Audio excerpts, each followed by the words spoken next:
ang mga kwento ng pag-ibig, kwento ng buhay at kwento ng pag-asa dito sa Barangay Love Stories. Love Stories.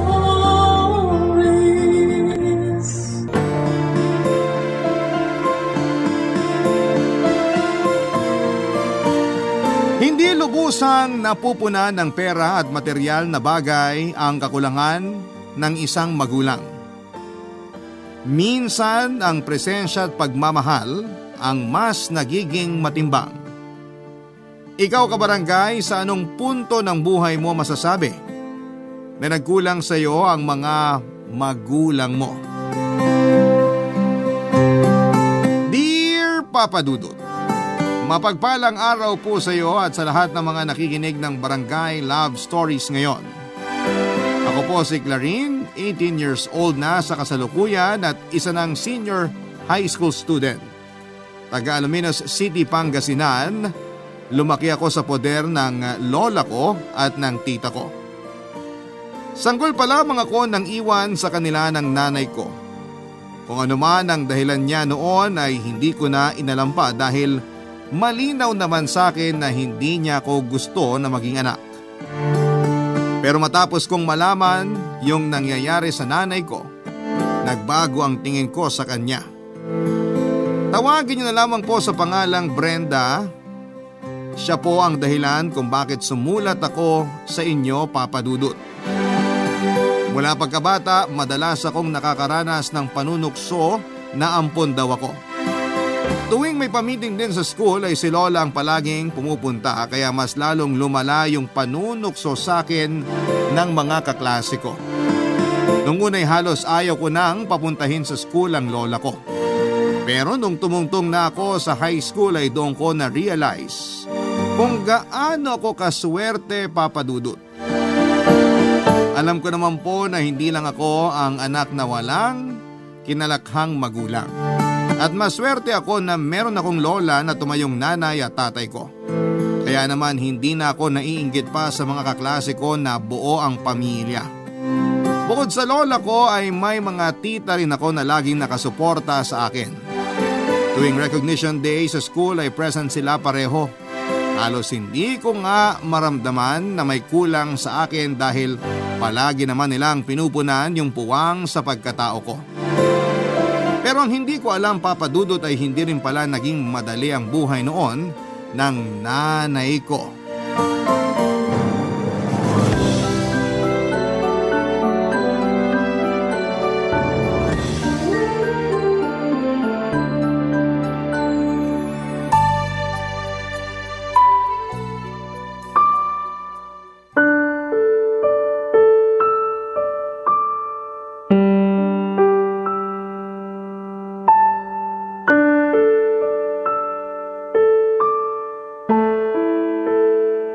Saan ka na naman pupunta? Lalabas lang ako, ma. Huwag niyo sabihin pagbabawalan niyo na naman ako. Nakikita mo ba yung suot mo? Masisilipan ka na. Tsaka yung pangitaas mo halos nakalabas na yung dibdib mo. Wala ka man lang pagpapahalaga sa sarili mong bata ka? Alam niyo, ma, isipin niyo na lang yung gusto niyong isipin. Pero hindi po ako magpapalit dahil lang ayaw niyo tong suot ko. Gusto mo talaga yung nababastos ka, no? Bakit di ka nalang maghubad? Nahiya ka pa. Ma, pwede ba? Baka kung saan pa mapunta tong usapan natin eh. Kasalanan ko pa? Sa halip na tulungan mo ako sa mga gawain dito sa bahay, inuuna mo pa yung paglalakwatsa mo. Puro ka party. Sino kasama mo doon, ha? Sino pa? Eh di mga kaibigan ko po. Kaibigan o baka naman mga lalaki? Sa itsura mo yan, sigurado ako na pagpepiestahan ka ng mga mata nila. Tapos gustong gusto mo naman. Eh di sana nagbenta ka na lang ng katawan mo para kumita. Talaga ba, ma? Sa inyo pa manggagaling yan? Masisisi mo ba ako?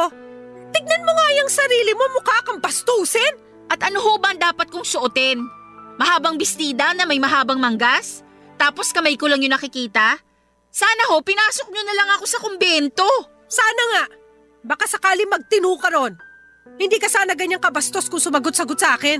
Alam nyo, kahit balutin ko pa yung sarili ko, kung may manyak sa paligid ko, mababastos at mababastos pa rin ako. Wala sa pananamit yun. Oo, tama ka. Wala nga sa pananamit yon. Pero pwede mong maiwasan yung mga ganong sitwasyon kung hindi mo sila bibigyan ng motibo. Sa tingin mo sinong lalaki ang hindi matutukso kung ikaw na mismo naghahain ng sarili mo sa kanila? Nung kabataan ko, hindi kami pinapayagan. Yan yung mahirap sa inyo eh. Wala kayong tigil sa pagkukumpara. Nung panahon namin ganito, nung panahon namin ganyan. Magkaibang henerasyon tayo ng kinalakihan, Ma. Hindi yun ang pinupunto ko. Ang sa akin lang, bigyan mo naman ng dahilan yung mga tao sa paligid mo para irespeto ka. Ma, kung gusto nila akong irespeto, kusa nilang ibibigay yon at hindi ko na kailangan pang hingin sa kanila. Sige, gawin mo yung gusto mo. Pero huwag kang hihingi ng tulong sa akin pag nabuntis ka dahil dyan sa kalandian mo. Hindi ako ganun katanga para magpabuntis, Ma. Ha! Nasasabi mo lang yan kasi hindi pa nangyayari. Pero kapag nandyan na, sigurado kung hihingi ka rin ng tulong sa akin. Dami niyo pang sinasabi? Makaalis na nga. Tama, umalis ka na nga. Mas maganda nga siguro kung di ka na babalik. Buisit ka. Lagi niyo namang sinasabi yan. Nakakaumay na, Ma. Kung nauumay ka na bakit hindi ka pa lumayas dito? Mas mabuti na nga yung wala ka para wala nang sakit sa ulo. Hindi mo gayahin yung ate mo. Kita niyo na? Kahit naman anong gawin ko, ako pa rin lagi yung pasaway niyong anak. Si ate yung matino, si ate yung mabait, lahat na. Tapos ako yung patapon yung buhay. Tama, di ba? Buti naman alam mo. Hindi ko na pala kailangang ipamukha sa'yo. Bahala nga kayo. Isipin nyo na lang kung anong gusto yung isipin. Basta ako, hindi ko ikakahon yung sarili ko para sa mga papuri ninyo. Papa Dudut, ganon daw talaga ang nanay ko noong dalaga pa. Palibasa raw kasi ay ibinibigay ni Lolo lahat ng gusto kaya namihasa. Paboritong anak daw po kasi si Mama kaya naging matigas ang ulo at mapagmalaki. Pagka-uwi galing sa school ay tatambay na kaagad sa kung saan-saan kasama ang mga barkada niya. May pagkakataon na doon na rin siya kumakain at natutulog sa bahay ng mga barkada niya. Kaya naman lalong nagalit noon si Lola. Pero kahit anong galit daw nito ay wala rin namang magawa sa katigasan ng ulo ng nanay ko. Hindi ko po tuloy alam kung paano nakatagal ang lola ko sa ugali niyang yon habang nakatira sila sa iisang bubong.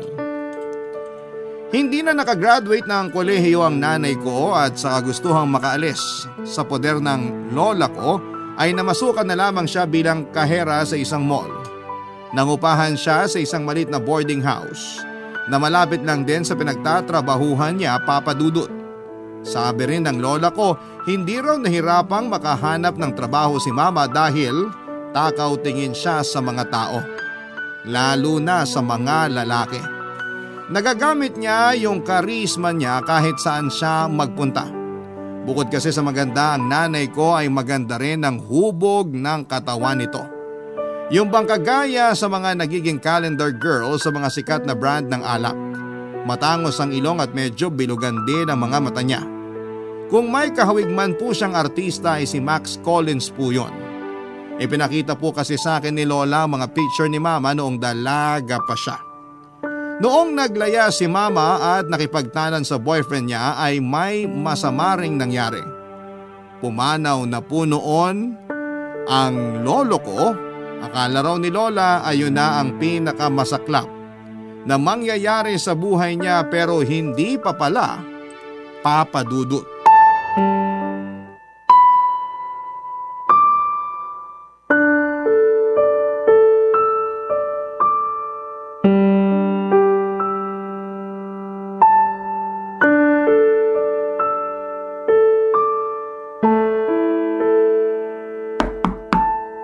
Sino yan?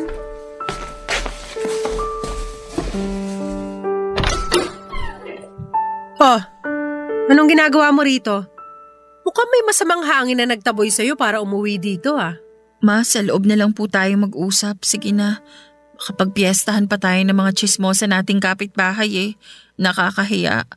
Aba, buti pa sa kanila nahihiya ka. Samantalang sa akin na nanay mo na paulit-ulit mong binabastos, hindi ka man lang nakakaramdam ni katiting na hiya. Ma, sige na naman po. Papasukin niyo muna ako. Ay, o siya, pumasok ka na. Maupo ka dun sa sofa at pag-uusapan natin yung ginawa mo. Baka makaistorbo pa tayo sa mga kapitbahay pag nagsigawan na naman tayong dalawa. Salamat, Ma. Ano ba nangyari at bigla ka na pauwi rito? May problema ka ba at kailangan mo na ngayon ng isang ina? Sa bagay, uuwi ka ba naman dito kung wala kang problema? Ma, pwede ho bang alamin niyo muna ang nangyari bago kayo magalit sa akin? Bakit kasi hindi mo pa sabihin? Pinatatagal mo pa. May problema po ako, Ma. Sabi ko na eh. Ano? Wala ka na bang pera kaya nandito ka ngayon? Pwes, wala rin akong maibibigay sa'yo. Ma, hindi naman po to tungkol sa pera. Mas importante po to. Bakit ba kasi hindi mo pa ako diretsahin? Hintayin mo pa yata magka-alta presyon ako bago mo sabihin? Buntis po ako, Ma. Ano? Ang bihira ka naman, Brenda! Ang bata-bata mo pa para magkaanak! Nangyari na po eh. Nandito na to. Ano pang magagawa ko? At talagang wala ka man lang ni katiting na pagsisisi? Kahit naman po magsisi ako, wala pa rin naman magbabago, di ba? Kaya tulungan niyo na lang ako. Kailangan ko kayo ngayon. Ang kapal din naman talaga ng mukha mo, no? Parang kailan lang ang yabang-yabang mo nung umalis ka rito at nagpa siyang bumukod na lang para makaiwas sa pagbubunga nga ako. Tapos ngayon, babalik ka para humingi ng tulong sa akin? Akala ko ba may trabaho ka? Yun na nga, Ma eh. Kaya gusto kong humingi ng tulong sa inyo. Ayokong mawalan ng trabaho. Ang kailangan ko lang naman yung mag-aalaga sa anak ko kapag nakapanganak na ako. Anong ibig mong sabihin? Ako yung mag-aalaga sa bata? Ha! Hindi ako papayag! Ayoko! Hindi ako ang bumuo sa batang niya kaya bakit ako magdudusa sa pag-aalaga? Ikaw yung may gusto niyan kaya magdusa ka. Ma, please naman po. Susustentuhan ko naman po yung anak ko. Kailangan ko lang po talaga ng may mapag-iiwanan. Hindi na po kasi kakayanin ng budget ko kung magbabayad pa ako ng ibang tao para mag-alaga sa anak ko. Ma, sige na ho. Pumayag na kayo. Apo nyo naman yung aalagaan nyo eh. Sige, pero wag na wag kang magkukulang sa sustento sa bata. Malinaw na usapan yan. Papadudot sa kabila ng sama ng loob ni Lola, kay Mama ay hindi rin siya nakatiis. Naawa rin kasi siya sa nanay ko na hindi pinanagutan ng tatay ko. Isa pa'y nangako rin naman si tita na tutulong sa pag-aalaga pagkagaling ito sa trabaho. Nang maipanganak ako ni Mama ay iniwan na niya ako kina Lola. At tulad ng napag-usapan nila, nagpadala na lamang siya ng pera para sa panggastos. Pero habang tumatagal ay unti-unti nang nababawasan yung pinapadala ng nanay ko na ikinagalit naman ni Lola. Mukha raw kasing balak na rin akong pabayaan ng nanay ko. Ilang buwan pa noon ang lumipas at nalaman ni na Lola na may bago na naman palang karelasyon ng nanay ko. Doon isinisisi ni Lola ang pagkukulang ni Mama sa mga pinapadala niya para sa mga panggastos sa akin. Paulit-ulit siya nitong sinusumbatan sa mga pagkukulang niya sa akin bilang anak niya at sa hirap ng pag-aalaga sa isang sanggol na bunga ng kalandian niya.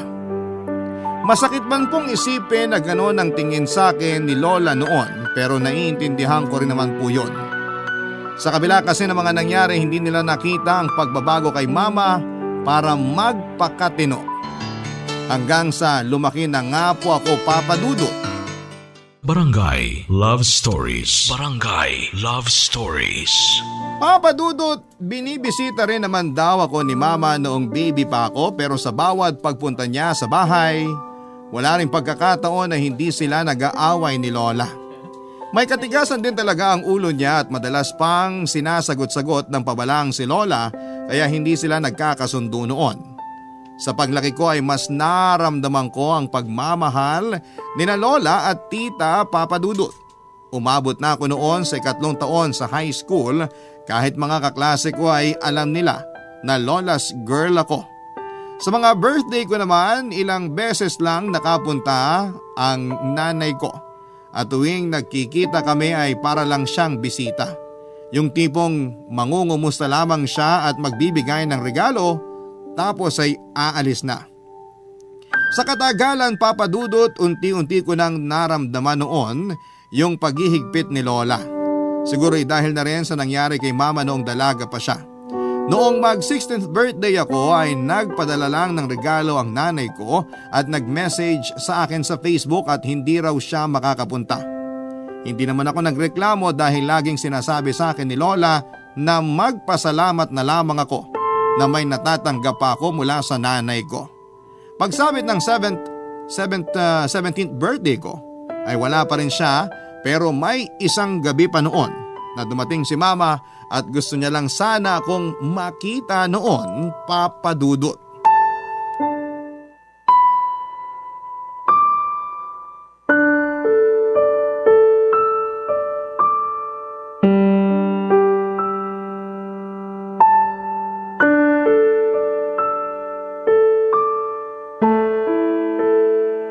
Anong ginagawa mo rito?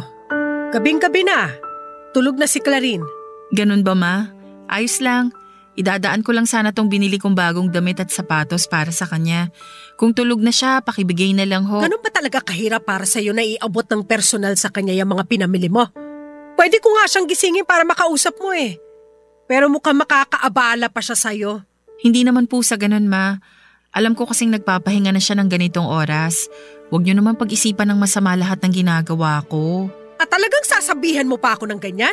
Ma, please naman. Hindi ako pumunta dito para makipagtalo sa inyo. Gusto ko lang talagang ibigay itong mga pinamili ko para sa anak ko. Para makabawi man lang ako sa kanya kahit papano. Kung gusto mong makabawi, maglaan ka ng oras sa kanya. Kung sa lalaki mo nga, dami mong oras eh. Kahit man lang sana tuwing birthday ni Clarin makapunta ka. Malaking abala ba sa'yo yung ilang oras para sa kanya? Sa bagay. Mas masarap nga palang bumuka ka na lang sa… Ma, magdahan-dahan naman kayo ng pananalita ninyo. Bakit nasasaktan ka? Eh di ba wala ka namang ibang alam gawing noon kundi bumuka ka sa mga lalaki? Tingnan mo nga yung naging bunga ng kalandian mo. Hindi mo man lang magawa magpakaina sa kanya. Nagpapadala naman po ako ah. Hindi ako pumapalya sa sustento ko sa kanya. At saka kinukumusta ko rin naman siya. Sa tingin mo sapat na yon? Sa tingin mo ba masaya si Clarin na siya lang yung walang magulang tuwing may pa-meeting sa eskwelahan nila? Alam niyo naman po na may trabaho ako. At saka nandiyan naman po kayo ni ate para sa kanya. Ah, ganun. Talagang iniasa mo na sa amin lahat. Sana pala naging ATM ka na lang. Total yun lang naman ang silbi mo sa anak mo. Ang sakit niyo naman magsalita. Talaga masasaktan ka. Mabuti nga yan eh. Baka sakaling tablang ka naman ng hiya sa ginagawa mong pambabaliwala sa kanya. Hindi po totoo yan. Hindi ko siya binabaliwala. Mahal ko yung anak ko, Ma. Kayo lang naman yung nag-iisip ng ganyan eh. Anong klaseng pagmamahal yung sinasabi mo? Eh mula nung sanggol pa lang si Clarin, ako na yung tumayong magulang para sa kanya. Buti nga't lumaki matino at mabait yung batang yun eh. Hindi tulad mo na bata pa lang kating-kating ang lumande. Ma naman! Hindi po ba kayo napapagod na ulit-ulitin sa akin yung nagawa kong pagkakamali noon? Hindi ba pwedeng mag-move on tayo at magkapatawaran na lang? Napatawad na kita sa mga nagawa mo, pero kung hindi dahil sa apo ko, hindi ko yun gagawin. Kung gano'n naman pala at napatawad nyo na ako gaya ng sinasabi nyo, bakit lagi nyo nalang ipinamumukha sa akin yung mga nagawa ko noon? Hindi ko to ginagawa para insultuhin ka. Ginagawa ko to para matuto ka namang magpakaina. Yun lang, Brenda. Ganun lang kasimple yung hinihingi ko sa'yo. Pero ano pa nga ba nga asahan ko? Hay! Umalis ka na. Iwan mo na lang yung ibibigay mo para sa apo ko. Tutal, yan lang naman ang silbi mo. Papa Dudut, dinig na dinig ko ang naging pagtatalo ni na Mama at Lola ng gabing yon. Pero mas pinili ko na lamang na magkulong sa kwarto at hindi na lamang lumabas para harapin ang nanay ko. Naawa po ako noon sa kanya. Kahit naman po kasi pagbalik-balik ta rin ng mundo, ay nanay ko pa rin siya. Nagkulang siya sa akin bilang isang ina pero hindi naman siya kinapos sa suportang pinansyal. Gayon pa man, Papa Dudut, ay hindi pa rin nagbago ang pananaw ni Lola sa nanay ko. Gusto talaga nito na magpakananay sa akin si Mama at hindi yon dinadaan lamang sa sustento. At lagi ko namang sinasabi noon kay Lola na ayos lang sa akin yon. Dahil naiintindihan ko rin naman na may trabaho si Mama. Pagsapit ng 18th birthday ko, kahit naiintindihan ko naman ang sitwasyon ng nanay ko ay hindi ko pa rin napigilang malungkot. nang hindi na naman siya nakarating. Akala ko kasi noon ay medyo magiging extra special yung araw na yon dahil dibo ko na. Pero kahit natapos na yung handaan ay wala pa rin kahit na anino niya ng mga panahong yon, Papa Dudut.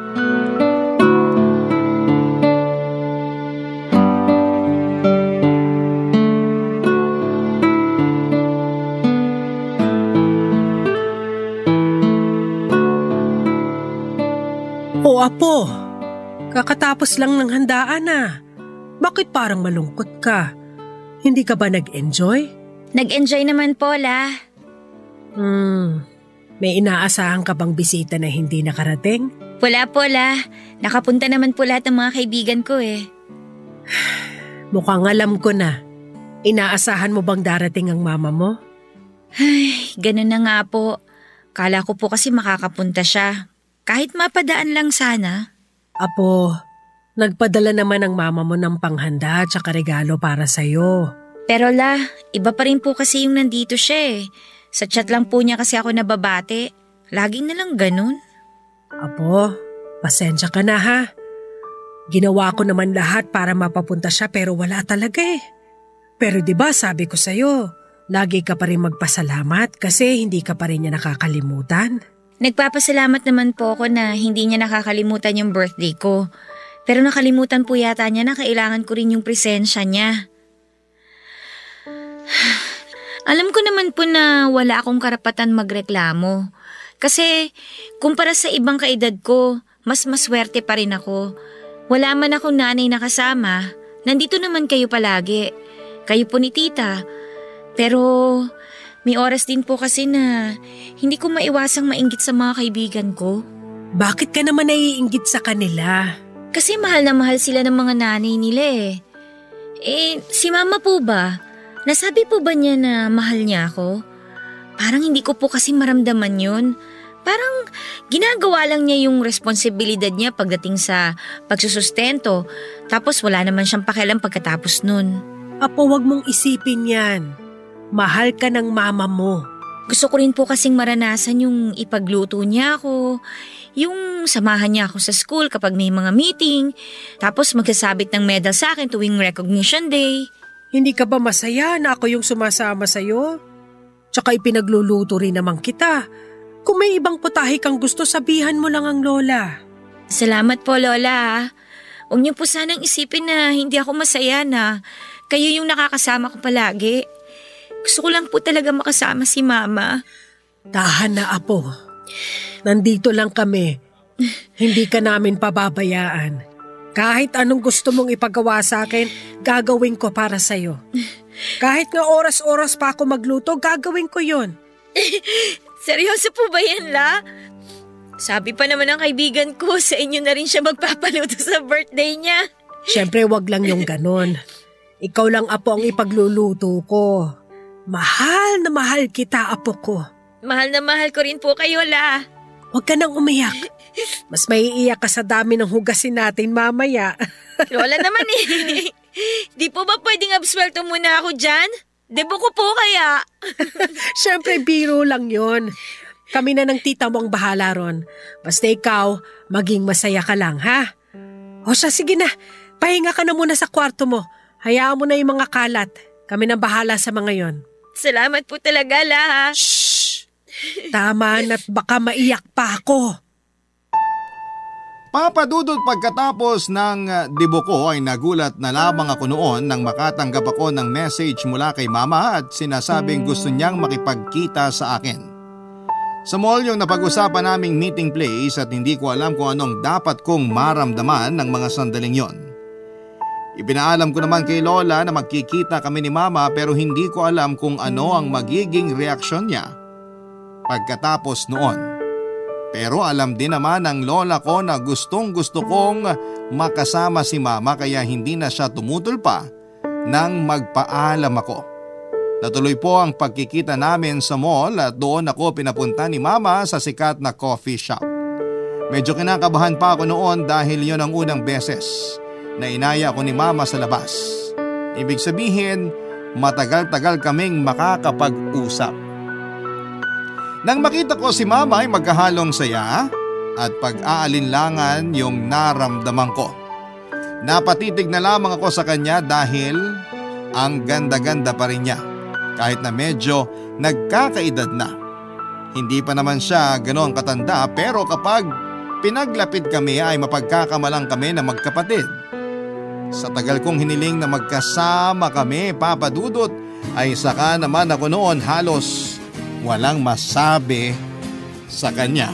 Barangay Love Stories. Barangay Love Stories.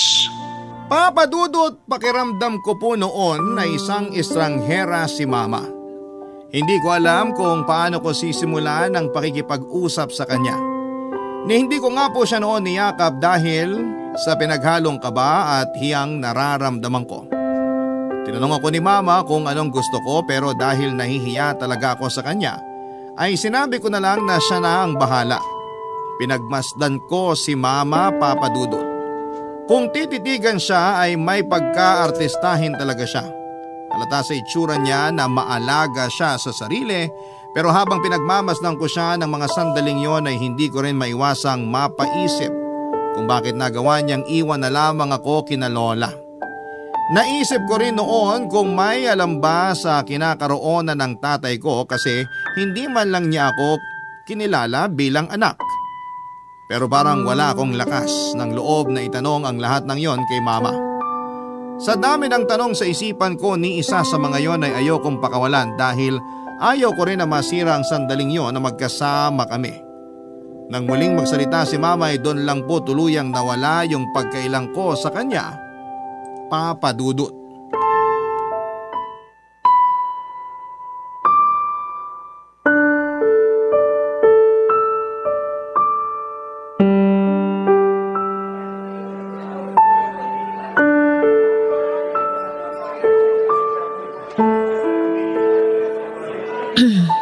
Nak, kumusta yung debut mo?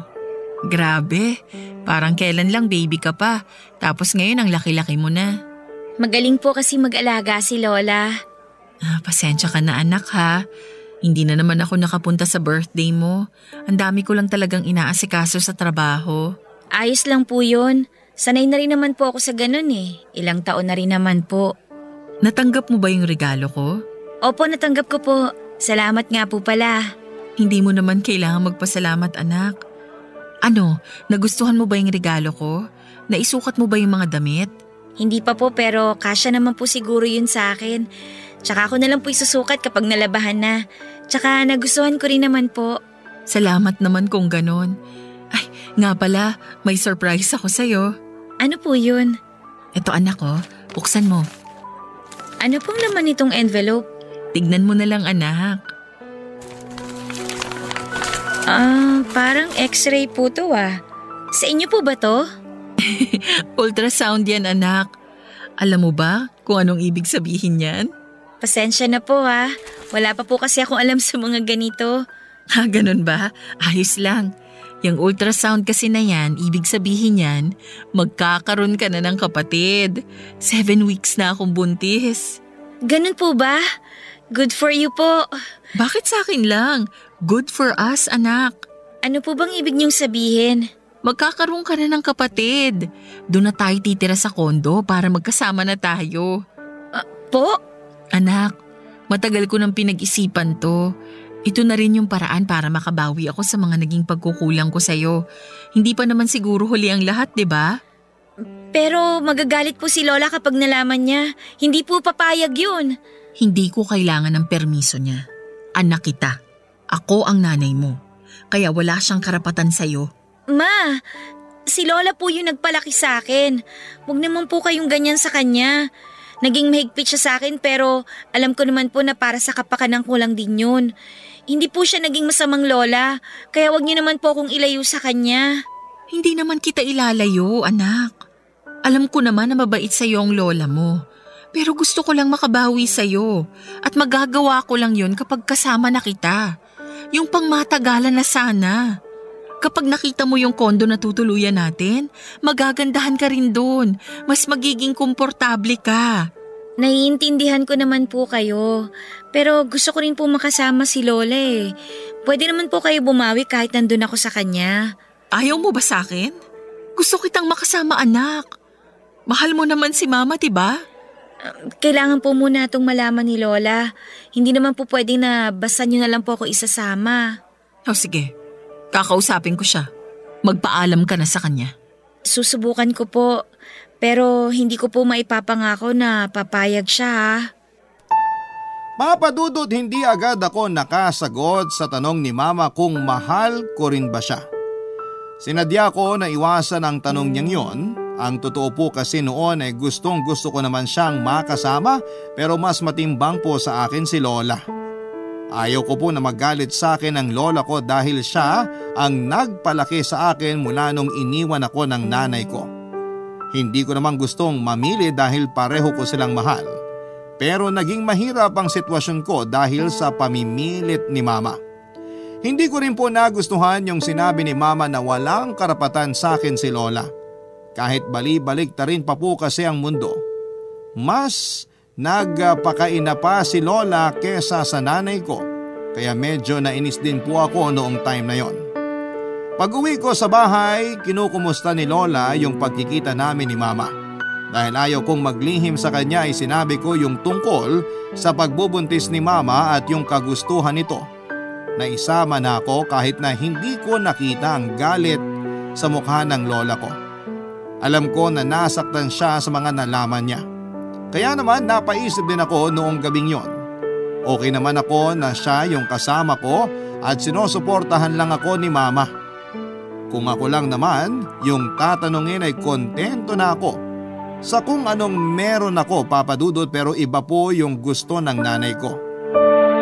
Kinabukasan lang po pag-uwi ko sa bahay ay hindi pa man ako nakakapasok ay narinig ko na ang boses ng lola at ng nanay ko.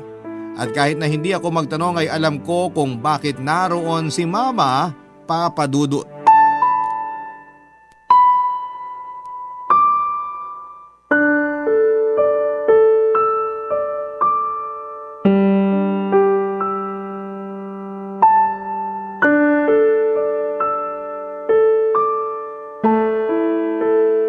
Anong kondo yung sinasabi mo sa apo ko, ha, Brenda? Sa amin yun ng partner ko, Ma. At patitirahin mo talaga doon yung anak mo? Kasama yung lalaki mo? Nag-iisip ka ba? Ano po bang masama doon? Mas maayos ang buhay niya rito kaya hindi ako papayag na kukunin mo siya sa akin. Pero ako yung nanay niya. Ako yung mas may karapatan sa kanya. Huwag mo nga maggamit-gamit sa akin yung salitang nanay. Kasi kahit kailan, hindi mo napunan yung responsibilidad mo sa anak mo. Oo, sinusustentohan mo siya pero hindi lang tungkol sa pera ang pagiging isang ina. Maraming pagkakataon na pwede mo siya makasama pero hindi mo ginawa. Tapos ngayon maayos na siya sa akin, saka mo siya kukunin? Kahit ano pang sabihin ninyo, may karapatan ako sa anak ko. Ha? Akala mo ba hindi ko alam na buntis ka na naman? Kaya ba kating-kati ka na kunin si Clarin para may tagapag-alaga ka ng pangalawa mong anak? Hindi mo nga nagawa magpakaina sa apo ko tapos naisipan mo pag mag-anak ulit? Ibang klase ka rin talaga, no? Ma, please naman. Huwag niyo nang ibalik pa yung mga nangyari noon. Kung gusto niyo, babayaran ko na lang yung pag-aalaga niyo sa anak ko noong mga panahong wala ako. Ang kapal ng mukha mo! Hindi mo mababayaran yung hirap at pasakit na binigay mo sa amin! Umalis ka na! Wala ka makukuha rito! Hindi namin kailangan dito ang tulad mo! Baka mahawa pa ang apo ko sa... Sa ano, Ma? Sa kalandian ko? Hanggang ngayon ba naman iniisip niyo pa rin na kaladkarin akong babae? Nagkamali lang ako noon. Hindi ko naman alam na lolokohin lang ako ng lalaking minahal ko eh. Hindi ko naman ginusto na hindi niya ako panagutan at takasan na lang yung responsibilidad niya sa anak ko. Nagkamali ka kasi ginusto mo yon. Kung nagtinu ka lang sana at hindi lumandi ng maaga, hindi ka sana mabubuntis. Kahit ano pang sabihin niyo, buo na yung desisyon ko. Kukunin ko yung anak ko. Magkamatayan na tayo, pero hindi ko hahayaang sirain mo pati ang buhay ng apo ko. Kaninong buhay po ba yung sinira ko? Nagtanong ka pa? Kasalanan mo kung bakit namatay ang tatay mo. Ibinigay niya lahat ng gusto mo. At alam mo rin noon na may sakit siya sa puso, pero tinuloy mo pa rin yung pakikipagtanan mo.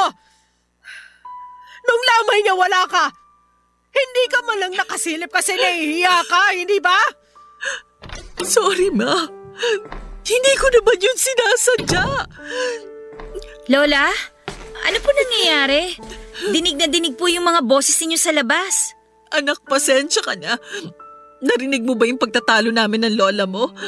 Yung totoo po, kanina pa po talaga ako sa labas. Hindi lang ako pumasok agad pero narinig ko po lahat ng pinag-uusapan ninyo.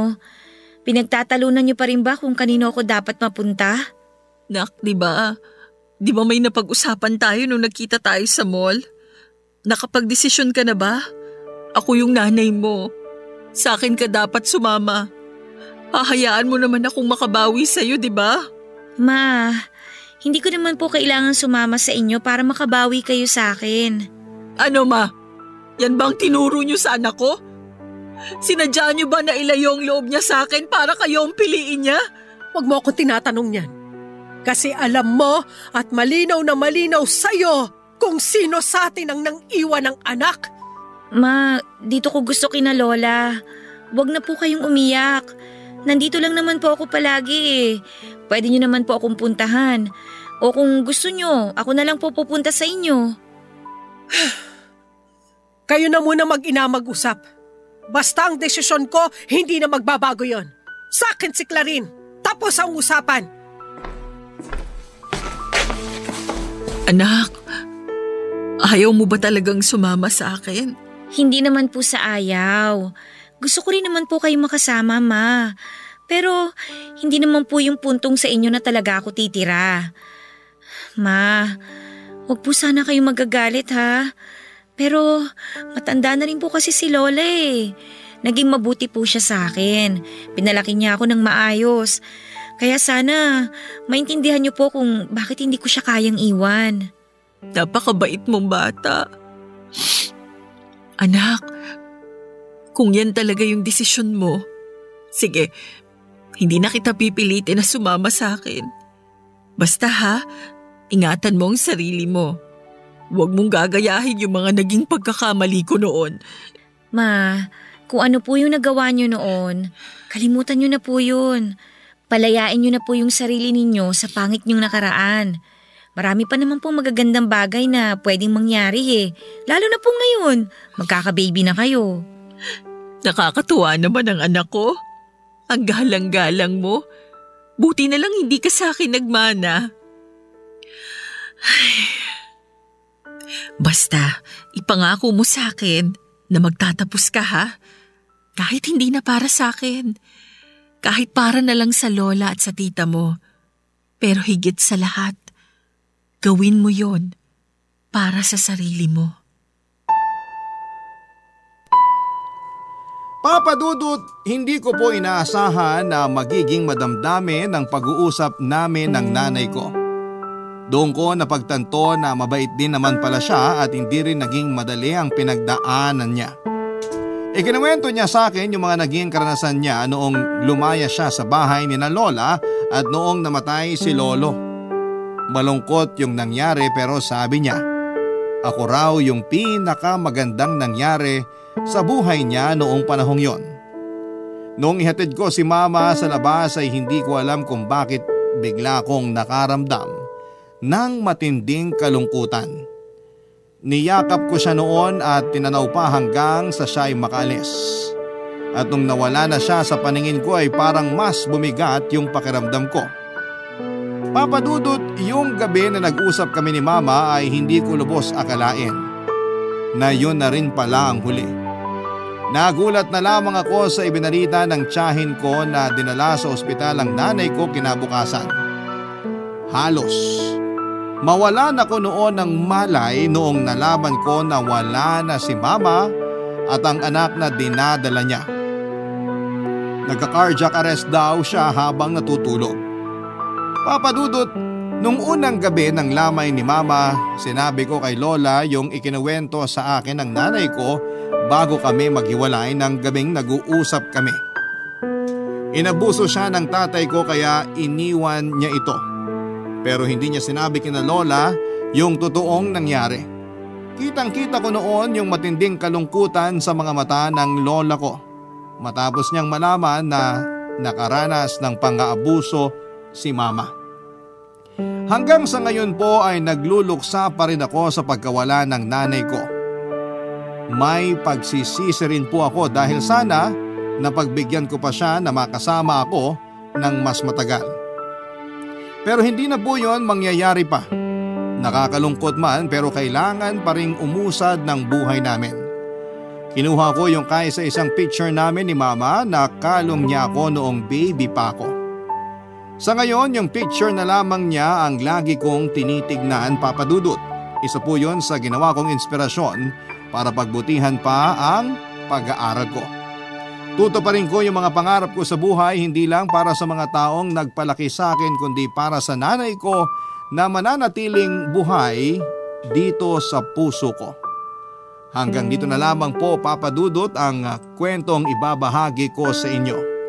Taos-pusong pasasalamat naman po sa lahat ng bumubuo ng Barangay LS para sa pagkakataong mapakinggan sa programa ninyo ang kwento ng buhay ko. More power sa inyo and God bless sa Barangay Love Stories. Ang inyong forever kapuso at kabarangay, Clarin. Nagustuhan ng iyong napakinggan? Ituloy yan via live stream sa www.gmanetwork.com/radio.